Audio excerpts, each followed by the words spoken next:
இந்த நாளிலும் கூட தேவ ஆலோசனைக்காக தேவன் கொடுத்திருக்கிற வேத பகுதி ரோமர் 12வது அதிகாரம் 9வது வசனம். ரோமர் 12வது அதிகாரம் 9வது வசனம். உங்கள் அன்பு மாயமற்றதாய் இருப்பதாக, தீமையை வெறுத்து நன்மையை பற்றி கொண்டிருங்கள். உங்கள் அன்பு மாயமற்றதாய் இருப்பதாக. அப்போ மாயமான அன்பும் இருக்குது அப்படின்றத நம்ம இந்த வசனத்திலேருந்து தெரிஞ்சிக்க முடியுது. உண்மையாக நேசிக்கிறவங்க அப்படின்னு பார்த்தா ரொம்ப வெகு சிலர் தான். மாயமான ஒரு அன்பு தான் நம்மக்கிட்ட நிறைய பேர் காமிக்கிறாங்க.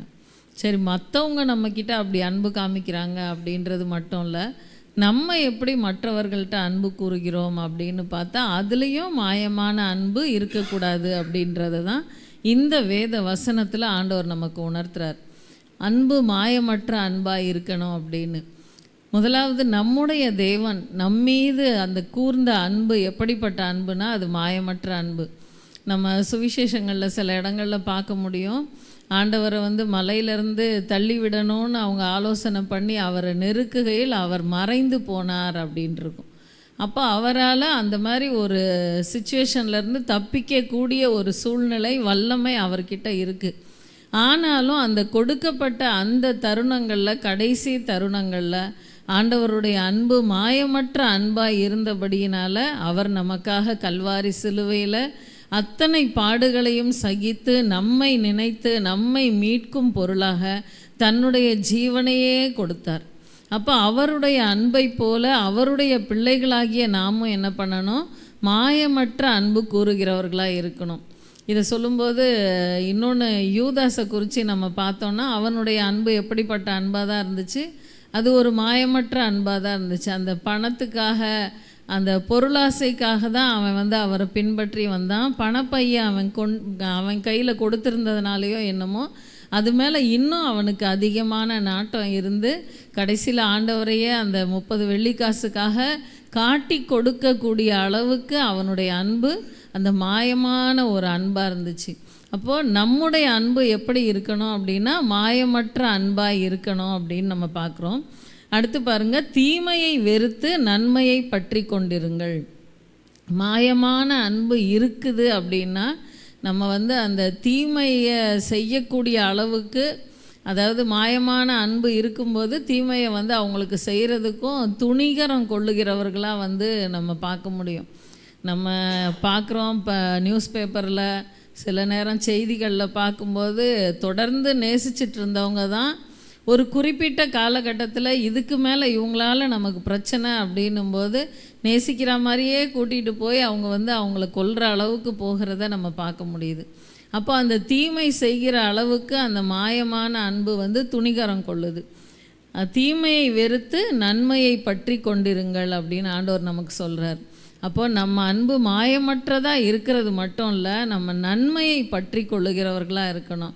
ஆண்டவராகிய இயேசு கிறிஸ்து எப்படி நன்மை செய்கிறவராக சுற்றி திரிந்தாரோ அதே போல் நாமும் கூட என்ன பண்ணணும்? நன்மை செய்கிறவர்களாக, நன்மையை பற்றி கொள்ளுகிறவர்களாக நம்ம இருக்கும் பொழுது நம்மை பார்க்கிறவர்கள் ஆண்டவருடைய அன்பை அறிந்து கொள்ளுவார்கள்.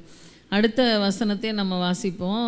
ரோமர் 13வது அதிகாரம் 8வது வசனம். ரோமர் 13வது அதிகாரம் 8வது வசனம். ஒருவரிடத்தில் ஒருவர் அன்பு கூறுகிற கடனே அல்லாமல் மற்றொன்றிலும் ஒருவனுக்கும் கடன் படாதிருங்கள். பிறனிடத்தில் அன்பு கூறுகிறவன் நியாய பிரமாணத்தை நிறைவேற்றுகிறான். ஒருவரிடத்தில் ஒருவர் அன்பு கூறுகிற கடனே அல்லாமல் மற்றொன்றிலும் ஒருவனுக்கும் கடன் படாதிருங்கள் அப்படின்னு இந்த வேத வசனத்தில் நமக்கு உணர்த்தப்படுது. அதாவது அன்பு கூறுகிறது ஒரு கடனை போல் நம்ம என்ன பண்ணணும்? அன்பு கூறணும் அப்படின்னு ஆண்டவர் நமக்கு சொல்லுகிறார். மற்ற எதுலேயும் நம்ம கடன் படக்கூடாது அப்படின்னும் ஆண்டவர் இந்த இடத்துல உணர்த்துறார். அதாவது அன்பு கூறுகிற கடன் அப்படின்னும்போது நம்ம சில நேரத்தில் சில பேர்களை மட்டும்தான் ஒரு குறிப்பிட்ட எல்லை வரைக்கும் நேசிப்போம். மற்றவங்க எப்படி போனாலும் பிரச்சனை இல்லை அப்படின்னு அந்த மாதிரி நம்ம இருக்கக்கூடாது. நம்ம பார்க்கிற நம்ம பழகுகிற எல்லாரிடத்திலும் நாம் அன்பு கூறும் பொழுது நாம் அவர்களுக்கு சொல்லுகிற ஆலோசனை, நம்முடைய சாட்சிகள் அவர்களுக்கு பிரயோஜனமாக இருக்கும். அதன் மூலமாக அவங்க இன்னும் ஆண்டவருடைய அன்பை அறிந்து கொள்ளக்கூடிய அளவுக்கு அது வந்து ஏதுவாக இருக்கும். அதாவது நம்ம குழந்தை வளர்ப்பு பற்றி ஒரு நாள் வந்து நான் பார்த்துட்டு இருந்தேன். குழந்தைய ரொம்ப அடிக்காதீங்க, கண்டிக்காதீங்கன்னு. அடிக்காமல் எப்படி தான் வளர்க்க முடியும், நம்மளே போட்டு நொறுக்கியிருக்கோம் அப்படின்னு நினச்சிட்டு சரி சும்மா பார்ப்போமே அப்படின்னு பார்த்தா அதில் அவங்க சொல்கிற காரியம் என்னென்னா, இதுதான் வாழ்க்கையில் உங்களுக்கு கொடுக்கப்பட்டிருக்க ரொம்ப மேன்மையான தருணம் அப்படின்னு நீங்கள் நினைங்க. இன்னொன்று, இது மாதிரி ஒரு டைம் திருப்பி உங்களுக்கு கிடைக்காது. உங்கள் பிள்ளை வந்து இந்த ஏஜில் இந்த குறும்பை திரும்பி செய்யாது அப்படின்னு நினச்சிங்கன்னா, அந்த குழந்தைய நீங்கள் போட்டு அடித்து நொறுக்கிறதுக்கு பதிலாக என்ன பண்ணுவீங்க, அதை கூப்பிட்டு உட்கார வச்சு புத்தி சொல்லி இப்படி செஞ்சால் இப்படி ஆயிரும் அப்படின்றத அதை உணர்த்தக்கூடிய அளவுக்கு நீங்கள் மாறுவீங்க அப்படின்லாம் போட்டிருந்துச்சு. உண்மைதான். இதுதான் நமக்கு கொடுக்கப்பட்ட தருணம், இந்த வயசு நமக்கு திரும்பி வராது அப்படின்றது எல்லாமே உண்மைதான். ஆனாலும் எல்லாத்தையும் தாண்டி நமக்கு என்ன ஆகுது, அந்த குழந்தைய வளர்ப்பு அப்படின்ற இதில் நமக்கு அதிகமான கோபந்தான் வருது அப்படின்றத நான் நினச்சி சிரிச்சுக்கிட்டு இருந்தேன். அது மாதிரி நம்ம வாழ்க்கையில் நம்ம வந்து கொடுக்கப்படுகிற ஒவ்வொரு தருணங்கள், ஆண்டவர் சில நேரம் சில நபர்களை நம்மகிட்ட கொண்டு வரும்பொழுது அவங்களுடைய பிரச்சனைகளை கூட நம்மக்கிட்ட தைரியமாக அவங்க வந்து சொல்லும் பொழுது அவங்களுக்கு தேவையான ஆலோசனைகளை அந்த நேரத்தில் நம்ம கொடுக்காம அப்புறம் பார்த்துக்கலாம், அதுக்குன்னு ஒரு டைம் ஃபிக்ஸ் பண்ணி அவங்கள போய் நம்ம பார்த்து சொல்லிக்கலாம் அப்படி இப்படின்னு நம்ம தள்ளி போடாதபடி இந்த தருணம் ஆண்டவர் எனக்கு கொடுத்துருக்கார் அப்படின்றத உணர்ந்து ஏதாகிலும் ஒரு விதத்தில் அவங்களுக்கு ஆண்டவரோட அன்பை வெளிப்படுத்திடுங்க. ஏன்னா அந்த தருணம் திருப்பி வருமா அப்படின்னா சொல்ல முடியாது. ஒருவேளை நம்ம சொல்லுகிறதான காரியங்கள் அவங்களுக்கு ஒருவேளை விகற்பமாக தோணி அவங்க வந்து நம்மக்கிட்ட இன்னும் கொஞ்சம் டைம் ஸ்பெண்ட் பண்ணாமல் எங்கேயோ போயிட்டாங்கன்னா அந்த ஒரு வாய்ப்பை நம்ம என்ன பண்ணுறோம், மிஸ் பண்ணிடுறோம். அதனால் அந்த ஒரு தருணம் நமக்கு கொடுக்கப்பட்ட விலையேற பெற்ற தருணம் அப்படின்றத உணரணும். அதாவது அன்பு கூறுகிற கடனை அல்லாமல் மற்றொன்றிலும் ஒருவனுக்கும் கடன் படாதிருங்கள் அப்படின்னு சொல்லப்பட்டிருக்கு. கடன் அப்படின்னும்போது அதாவது கடன் வாங்கிறது அப்படின்றது ரொம்ப ஈஸியாக தான் இருக்கும். ஒரு பொருளை வாங்கணும் அப்படின்னு பிளான் பண்ணி பழைய காலத்துலலாம் என்ன பண்ணுவாங்கன்னா காசு சேர்ப்பாங்க, இந்த பொருளை வாங்கணும், இவ்வளோ நாள் காசு சேர்த்தா இதை வாங்கிடலாம் அப்படின்னு சொல்லிட்டு. ஆனால் இப்போ உள்ள நாட்களில் என்ன பண்ணுறாங்க, முதல்ல பொருளை வாங்குறாங்க, அப்புறம் வட்டிக்கு வட்டி அப்படின்னு சொல்லிட்டு ஃபுல்லாக அதை போட்டு அதை கட்டி முடிக்கிறதுக்குள்ள அந்த பொருளே என்ன ஆகிடும், பழசாயிடும். திருப்பி வேறு ஒரு பொருளை கடனில் வாங்க வேண்டியது தான். அப்போ இப்படிப்பட்ட சமுதாயத்தில் தான் நம்ம வந்து வாழ்ந்துட்டுருக்கோம். ஆனால் கடன் அப்படின்றது தேவனுக்கு பிரியமா அப்படின்னா கண்டிப்பாக அது பிரியம் இல்லை. அந்த கடன் அப்படின்றது இன்னும் நம்மளை கடன்காரங்களாக தான் ஆக்கிரும். ஒரு விதத்தில் நம்ம வந்து சொல்லலாம், அந்த பொருளை நம்ம முதல்லையே வாங்கிடுறோமே, நம்ம அதை என்ஜாய் பண்ணுறோமே அப்படின்னு சொல்லிட்டு. ஆனால் அது அல்ல. நம்ம அதுக்காக காத்திருந்து காசு சேர்த்து பொறுமையாக அதை பண்ணும்போது அந்த பொருளும் கூட நமக்கு இன்னும் ப்ரிஷியஸாக தெரியும். நம்ம அதை வந்து ரொம்ப பாதுகாப்பாக வைக்கக்கூடிய அளவுக்கு நம்ம வந்து இருப்போம். பாஸ்டர் கூட சண்டே மெசேஜில் சொன்னாங்க, அதெல்லாம் காசு இல்லை, அது கார்டு தேய்ச்சாலே வந்துடும் அப்படின்னு சொல்லிட்டு இந்தந்த பொருளை வாங்கணும் அப்படின்னு பிளான் பண்ணும்போது பேசுகிறாங்க பிள்ளைங்க அப்படின்ட்டு. அப்போது ஒரு கார்டு தேய்ச்சா வந்துடும், அது காசு கட்ட வேண்டியது இல்லைன்றது தான் பிள்ளைங்களுடைய நினப்பாக இந்த காலத்தில் இருக்கக்கூடிய அளவுக்கு நம்முடைய வாழ்க்கை போயிட்டுருக்கு. அப்படி இல்லாதபடி அந்த அன்பு கூறுகிற கடன் தான் நம்ம ஒருவரிடத்தில் ஒருவர் வைக்கணுமே தவிர மற்றொன்றிலும் கடன் படாதிருக்கணும். அடுத்து, பிறனிடத்தில் அன்பு கூறுகிறவன் நியாயப்பிரமாணத்தை நிறைவேற்றுகிறான் அப்படின்னு சொல்லப்பட்டிருக்கு.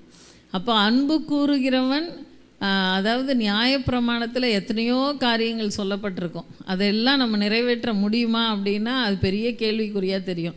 ஆனால் நீ அன்பு கூர்ந்தாலே போதும், அந்த நியாயப்பிரமாணத்தை நிறைவேற்றக்கூடிய அளவுக்கு அந்த காரியங்கள் வந்து இருக்குது அப்படின்னு சொல்கிறாரு. அடுத்த வசனத்திலே பார்த்திங்கன்னா ஆண்டவர் கொடுத்த கட்டளைகளையும் அப்படியே வரிசைப்படுத்துகிறாங்க.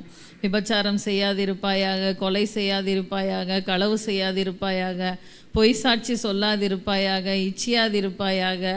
இந்த கட்டளைகள் எல்லாமே பார்த்திங்கன்னா உன்னிடத்தில் நீ அன்பு கூறுகிறது போல பிறனிடத்திலும் அன்பு கூறுவாயாக அப்படின்ற ஒரே வார்த்தையில் அது தொகையாக அடங்கி இருக்குது அப்படின்றத நம்ம பார்க்க முடியுது. அப்போது நம்ம ஒருத்தர் மேலே ஒருத்தர் அன்பு கூர்ந்தாலே நம்ம தேவையில்லாத தீமைகளில் சிக்கி கொள்ளாதபடிக்கு நம்முடைய அந்த காரியங்களெல்லாம் நேர்த்தியாக செல்லக்கூடிய அளவுக்கு ஆண்டவர் வந்து நடத்துவார். 10வது வசனம் பாருங்கள், அன்பானது பிறனுக்கு பொல்லாங்கு செய்யாது, ஆதலால் அன்பு நியாயப்பிரமாணத்தின் நிறைவேறுதலாய் இருக்கிறது அப்படின்னு இந்த வேத பகுதி முடியுது. அப்போது அன்பு நமக்கு இருக்குது. நம்முடைய அன்பு மாயமற்ற அன்புனா நம்ம தீமையை வெறுத்து நன்மையை பற்றி கொண்டு இருக்கிறவர்களாக நம்ம இருப்போம். பிறருக்கு பொல்லாங்கு செய்யாதவர்களாக நம்ம இருப்போம். அப்போ அன்பு நமக்கு வேணும் அப்படின்னா நம்ம அன்பின் தேவனாகிய இயேசு கிறிஸ்துவினிடத்தில் தொடர்ந்து நம்ம ஆண்டவர்கிட்ட கேட்கும்போது ஆண்டவர் நம்ம இன்னும் அன்புள்ளவர்களாய் மாற்றுவார். நம்ம அன்பை கண்டு மற்றவர்கள் அவர்களுடைய காரியங்களை நம்மக்கிட்ட சொல்லி அதுக்கு சொல்யூஷனை கண்டுபிடிச்சி ஆண்டவருடைய அன்புக்குள்ளே வரக்கூடிய அளவுக்கு அது வந்து ஒரு ஏதுவாக இருக்கும். ஒரு சின்ன வேடிக்கையான ஒரு கதையை சொல்லி நான் வந்து நிறைவு செய்கிறேன். அதாவது ஒரு மகளுக்கு திருமணம் செஞ்சு வச்சாங்க. அந்த மக வந்து பார்த்திங்கன்னா ஒரு 2-3 மாதத்துலேயே திரும்பி வந்து அவங்க அம்மா கிட்ட எனக்கு ஒரு பெரிய பிரச்சனை, அது எப்படியாவது நீங்கள் தான் தீர்த்து வைக்கணும் அப்படின்ற. அப்போ என்ன அப்படின்னா, நான் நினைக்கிற மாதிரியே அவன் இல்லை, அதனால் அவனை கொல்லணும் அப்படின்றா. அது கேட்டவுடனே அவங்க அம்மாவுக்கு தூக்கி போட்டுருச்சு. நீ வேணான்னா விட்டுட்டு வந்துட வேண்டியதுன்னா எதுக்கு கொல்லணும்னா, இல்லை அவன் அந்தளவுக்கு என்னை டார்ச்சர் பண்ணுறான், என் காரியங்கள் ஒன்றையுமே மதிக்கிறது கிடையாது, நான் எது சொன்னாலும் செய்கிறது கிடையாது, அது இதுன்னு 1000 கம்ப்ளைண்ட் சொல்லிவிட்டு எப்படியாவது அவனை கொல்லணும் அப்படின்னு சொல்லும்போது அவங்க அம்மா வந்து சொல்கிறாங்க, சரி நான் உனக்கு வந்து ஒரு யோசித்து நான் உனக்கு ஐடியா சொல்கிறேன், நீ போயிட்டு வா அப்படின்றாங்க. அதுக்கப்புறம் போயிடுறா. அதுக்கப்புறம் கொஞ்சம் நாட்கள் கழித்து திரும்பி வரும்போது அவங்க வந்து ஒரு பொடியை கொடுக்குறாங்க. கொடுத்துட்டு சொல்கிறாங்க, இதை தினம் சாப்பாட்டில் கொஞ்சம் நீ வந்து கலந்து கொடுத்துரு, கொஞ்சம் கொஞ்சமாக இந்த பாய்சன் வந்து அவனை கொன்றும், ஆனால் இதை நீ செய்கிறதுக்கு முன்னாடி நீ ஒரு சில வேலைகளை செய்யணும் அப்படின்னு சொல்லிட்டு நீ தான் கொன்னன்னு தெரியாத அளவுக்கு நீ வந்து நடந்துக்கணும். முதல்ல அவன் என்ன சொன்னாலும் கீழ்ப்படியணும். அடுத்து காலையிலேயே எழும்பி அவன் ஒரு ப்ரெசன்டபுளாக நல்லா குளிச்சு நீட்டாக உடுத்தி காஃபி அப்புறம் சாப்பாடு எல்லாம் அவனுக்கு ரெடி பண்ணி வைக்கணும். அப்படி இப்படின்ட்டு 1000 ஆலோசனைகள் சொல்கிறாங்க. இதெல்லாம் ரொம்ப கஷ்டமாச்சே, சரி ஆனாலும் கொஞ்ச நாளைக்கு தானே நீங்கள் சொல்கிறீங்க, நான் அதை செய்கிறேன் அப்படின்ட்டு அவள் போகிறான். அதுக்கப்புறம் பார்த்திங்கன்னா ஒரு மாதம் கழித்து வரும்போது ரொம்ப அழுத ஒரு முகத்தோடு தான் அவள் வந்து வரான். என்ன ரொம்ப பிரச்சனை அதிகமாகிடுச்சா அப்படின்னு அவங்க அம்மா கேட்கும்போது, இல்லை நீங்கள் கொடுத்த மருந்துக்கு மாற்று மருந்து ஏதாவது இருந்தால் தயவுசெய்து எனக்கு கொடுங்க, நீங்கள் விஷம்னு சொல்லி ஒரு பொடியை கொடுத்தீங்க, அது கொஞ்சம் கொஞ்சமாக ஸ்லோ பாய்சனாக அவனை கொல்லக்கூடிய அளவுக்கு மாறியும் அப்படின்னு சொல்லி கொடுத்துருக்கீங்க, நான் அதை வந்து தொடர்ந்து பண்ணிக்கிட்டும் இருக்கேன், நீங்கள் சொன்ன எல்லா ஆலோசனைகளையும் நான் பின்பற்றிட்டும் இருக்கிறேன், ஆனால் ஒரு குறிப்பிட்ட டைமில் பார்த்தா அவன் என் மேலே ரொம்ப பாசமாக இருக்கான் அப்படின்றத நான் உணர்ந்து எனக்கு ரொம்ப கில்ட்டி ஆகுது, அவனை நான் கொல்லக்கூடாது அப்படின்னு சொல்லிட்டு அவனன்றது மாதிரி இப்போ அவரை அப்படின்னு அவள் வந்து பேசுகிறான். அப்போ அவளுடைய காரியங்கள் அன்பாக அவள் வந்து செய்ய அங்கே திருப்பி நமக்கு ரெஃப்ளெக்ஷன் அந்த பிரதிபலனாக வர்றதும் அதிகமான அன்பாக இருக்கும்போது அதுக்கப்புறம் அவள் வந்து இப்படி அழுதுட்டு வர்றதை பார்க்கும்போது அவங்க அம்மாவுக்கு ரொம்ப சந்தோஷமாக இருந்துச்சான். இது வேடிக்கையான ஒரு கதையாக இருந்தாலும் அதாவது அன்பு கூறணும் அப்படின்றது தான் நமக்கு கொடுக்கப்பட்டு இருக்கிற கட்டளை. நம்முடைய தேவன் அன்பாகவே இருக்கிறார். அப்போ அவருடைய பிள்ளைகளாகிய நம்ம என்ன பண்ணணும், அன்பாக தான் இருக்கணும். நம்ம அதற்குரிய முயற்சிகளை செய்வோம். தேவனிடத்திலிருந்து தேவ அன்பை நாம் பெற்றுக்கொள்வோம். கண்களை மூடி தலைகளை தாழ்த்தி நாம் ஜெபிப்போம். ஸ்தோத்திரம் அப்பா, ஆவியானவரே உம்மை துதிக்கிறோம் ராஜா. அப்பா உமக்கு நன்றி செலுத்துகிறோம் அப்பா. பரிசுத்த ஆவியானவரே அப்பா, உங்கள் அன்பு மாயமற்றதாக இருப்பதாக என்று எங்களுக்கு சொல்லியிருக்கீங்களேப்பா. எந்த விதத்திலும் அப்பா ஒரு மாயமான அன்பு அப்பா நாங்கள் மற்றவர்கள் மேல் வைக்காதபடி பரிசுத்த ஆவியானவரே மாயமற்ற ஒரு அன்பை வைக்க உதவி செய்யுங்க ராஜா. எங்களுடைய தேவனாகிய நீர் எங்களுக்காக மாயமற்ற அன்பை வைத்து எங்களுக்காக கல்வாரி சிலுவையிலே ஜீவனையே கொடுத்தீங்களேப்பா. உம்முடைய பிள்ளைகளாகிய நாங்களும் மற்றவர்கள் மேல் மாயமற்ற அன்பை வைத்து அப்பா விசேஷமாய் அவர்களுடைய பிரச்சனைகள் போராட்டங்களுக்கு விடுதலை நீர் ஒருவர் தான், நீர் காண்பிக்கிற வழிதான் என்று அவர்களுக்கு சொல்ல எங்களுக்கு கிருபை கொடுங்கப்பா. ஆவியானவரே உம்மை துதிக்கிறோம் துதிக்கிறோம் துதிக்கிறோம் துதிக்கிறோம் அப்பா. அன்பு கூறுகிற கடனே அல்லாமல் மற்றொன்றிலும் கடன் படாதிருங்கள் என்ற வேத வசனத்தின் வசனத்தின்படி அப்பா ஒருவரிடத்தில் ஒருவர் அன்பு கூற கிருபை கொடுங்க ராஜா. பரிசுத்த ஆவியானவரே அப்பா உம்முடைய அன்பினால் எங்களை நிரப்புங்க தகப்பனே. எஸ் ராஜா உம்மை துதிக்கிறோம் துதிக்கிறோம் துதிக்கிறோம் துதிக்கிறோம் துதிக்கிறோம் அப்பா. அப்பா நீங்கள் கொடுத்திருக்கிற அந்த கற்பனைகள் கூட உன்னிடத்தில் நீ அன்பு கூறுகிறது போல பிறனிடத்திலும் அன்பு கூறுவாயாக என்கிற அந்த ஒரே கற்பனையிலே அடங்கி போகிறதே அப்பா. நாங்கள் அன்பிலே அப்பா மிகுதியான அன்போடு கூட மற்றவர்களோடு கூட பழக எங்களுக்கு கிருபை செய்யுங்க ராஜா. ஆவியானவரே உம்மை துதிக்கிறோம் துதிக்கிறோம் துதிக்கிறோம் துதிக்கிறோம் துதிக்கிறோம் துதிக்கிறோம் அப்பா. அன்பானது பிறனுக்கு பொல்லாங்கு செய்யாது என்ற அந்த வேத வசனத்தின்படியாக நாங்கள் நடக்க, மற்றவர்களுடைய வாழ்க்கையில் நன்மையை மாத்திரம் நாங்கள் செய்ய அப்பா, நன்மையின் நாயகர் உம்முடைய பிள்ளைகளாகிய நாங்கள் அப்பா மற்றவர்களுக்கு நன்மையை காண்பிக்க எங்களுக்கு கிருபை கொடுங்க ராஜா. விசேஷமாய் அவர்களுடைய வாழ்க்கையிலே பெரிய நன்மையாகிய உம்முடைய அன்பை காண்பிக்க எங்களுக்கு கிருபை கொடுங்கப்பா ராஜா. எங்களை மறைத்து நீங்கள் வெளிப்படுங்கப்பா.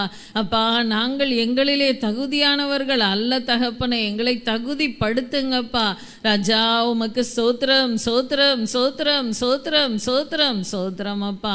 நீங்கள் பொறுப்பெடுத்து கொள்ளுங்கப்பா, நீங்கள் ஆளுகை செய்யுங்க, நீங்கள் எங்களை வழி நடத்துங்கப்பா. எங்களோடு கூட பழகுகிறவர்கள் உம்முடைய அன்பை கண்டு அப்பா உம்முடைய ராஜ்யத்திற்குள்ளாக கடந்து வரக்கூடிய அளவுக்கு தேவன் கிருபைகளை கட்டளையிடுங்கப்பா. துதிகான மகிமை எல்லாம் உமக்கே செலுத்துகிறோம். இயேசுவின் மூலம் ஜெபிக்கிறோம் ஜீவனுள்ள எங்கள் நல்ல பிதாவே, ஆமேன். என் ஆத்துமாவே கர்த்தரை ஸ்தோத்திரி, என் முழு உள்ளமே அவருடைய பரிசுத்த நாமத்தை ஸ்தோத்திரி.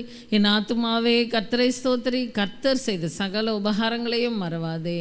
ஆமேன் ஆமேன். கர்த்தர் உங்களை ஆசீர்வதிப்பார். வேதத்தை வாசியுங்கள்.